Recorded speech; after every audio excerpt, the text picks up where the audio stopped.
যে বাংলাদেশের বুদ্ধিজীবীরা যে ৭১ মুক্তিযুদ্ধ এটা আজ করতে পারে না, এবারও বুদ্ধিজীবীরা ফেল মারছে। সময়ের সন্তান বলতে একটা আইডিয়া আছে, আমাদের জন্য গুরুত্বপূর্ণ যে আমরা সময়ের ভিতরে কিভাবে সক্রিয় হব। লাইফ স্টাইল যদি চেঞ্জ না করেন একেবারে নিচের জায়গাতে, তাহলেও তো আপনি বেশিবার দাঁড়াইতে পারবেন।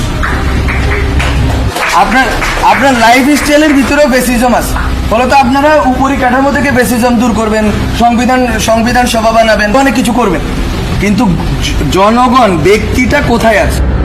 গভর্নমেন্টের ভিতর এবং সামাজিক বা রাজনৈতিক পরিসরের ভিতর অনেকগুলো তর্ক আছে যেটা আসলে খাপ খায় না।